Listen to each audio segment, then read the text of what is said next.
इस वक्त ब्रिटेन में पॉलिटिकल क्राइसिस चल रहा है। सुएला ब्रेवरमैन, दरअसल ये वो महिला हैं जिन्हें बर्खास्त किया गया है। 13 नवंबर को ऋषि सुनक ने सुएला ब्रेवरमैन को बर्खास्त किया। इसी दौरान सुएला ब्रेवरमैन ने ब्रिटेन के प्रधानमंत्री ऋषि सुनक को कमजोर और बेईमान करार दिया। साथ ही दावा किया कि सुनक अपने वादों से मुकर गए।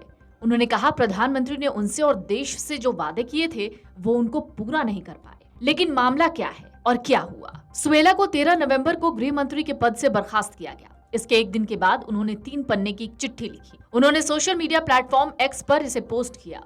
उन्होंने ब्रिटेन सरकार को चेतावनी दी कि अब वो रवांडा योजना पर होने वाले विद्रोह का नेतृत्व करेंगी। उन्होंने आगे लिखा, प्रधानमंत्री पद के लिए पार्टी के अधिकतर नेताओं ने सुनक का साथ नहीं दिया था। उनके पास जनादेश भी नहीं था। ऐसे वक्त में उन्होंने अपनी नीतियों को लेकर मुझसे जो वादे किए थे उसके आधार पर मैंने उनको अपना समर्थन दिया था। सुएला ने कहा था कि सुनक ने कुछ मुद्दों को प्राथमिकता देने का वादा किया था। इनमें अवैध प्रवासियों को रोकना और इंग्लैंड के दक्षिणी समुद्र तटों तक छोटी नावों से चैनल को पार करने वालों को रोकना शामिल है। इसके अलावा उत्तरी आयरलैंड प्रोटोकॉल और ईयू कानून को 1 साल पहले की तरह लागू करना और बायोलॉजिकल सेक्स प्रोटेक्ट करने के लिए गाइडलाइंस जैसे मुद्दे भी शामिल हैं। ब्रेवरमैन ने आगे लिखा, लेकिन आप इन प्रमुख नीतियों में से हर एक को पूरा करने में बार बार विफल रहे हैं। आपने समझौतों के साथ विश्वासघात किया है। आपने कहा था कि चैनल में नावों को रोकने के लिए जो भी करना पड़ेगा वो करेंगे, लेकिन ऐसा ना करके आपने देश के साथ विश्वासघात किया। अब ये भी जान लीजिए कि क्या है ब्रिटेन की रवांडा योजना। रिपोर्ट कहती है अप्रैल 2022 में तत्कालीन प्रधानमंत्री बोरिस जॉनसन ने रवांडा योजना की शुरुआत की थी। इस योजना के तहत ब्रिटेन में अवैध रूप से घुसने वालों को रवांडा भेजा जाता है। रवांडा पूर्व मध्य अफ्रीका में स्थित एक देश है, चारों तरफ से जमीन से घिरा। इसके पड़ोसी देश हैं Burundi, democratic Republic of Congo, Tanzania और युगांडा।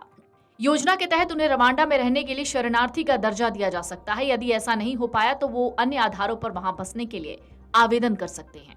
इसके अलावा वो किसी अन्य सुरक्षित देश में भी शरण मांग सकते हैं। आपको बता दें 15 नवंबर को ब्रिटेन का सुप्रीम कोर्ट फैसला सुनाने वाला था कि ये योजना नियमों के मुताबिक है या नहीं। इससे पहले ब्रिटेन के प्रधानमंत्री ऋषि सुनक ने सुएला ब्रेवरमैन को बर्खास्त किया। इसके बाद से उन्हें अपनी पार्टी के भीतर विरोध झेलना पड़ रहा है।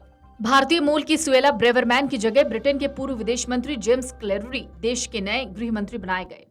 उनके साथ ही ब्रिटेन के पूर्व प्रधानमंत्री डेविड कैमरन भी सुनक कैबिनेट में शामिल हुए। डेविड कैमरन ब्रिटेन के नए विदेश मंत्री बने हैं। हालांकि ब्रेवरमैन ने इस्राइल हमास युद्ध का भी जिक्र किया था। उन्होंने लिखा कि कथित तौर पर हमारी सड़कों पर यहूदी विरोधी भावनाएं दिखाई दी, लेकिन इस उग्रवाद और भावनाओं के खिलाफ कोई कार्रवाई नहीं हुई। ब्रिटेन फिलहाल इतिहास के सबसे खतरनाक दौर में है। देश में कट्टरपंथ और अतिवाद का खतरा बढ़ गया है। मुझे ये कहने में खेद है कि इसका कारण कमजोर, अनिश्चित नेतृत्व और गुणों की कमी है।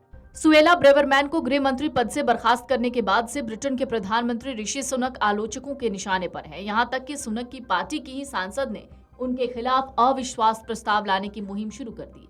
कंजर्वेटिव पार्टी की सांसद एंड्रिया जेनकिंग्स ने 1922 कमेटी के चेयरमैन सर ग्राहम ब्रैडी को एक पत्र लिखा। इसमें सांसद ने सुनक को पीएम पद से हटाने की मांग की है और उनके खिलाफ अविश्वास प्रस्ताव पेश किया है।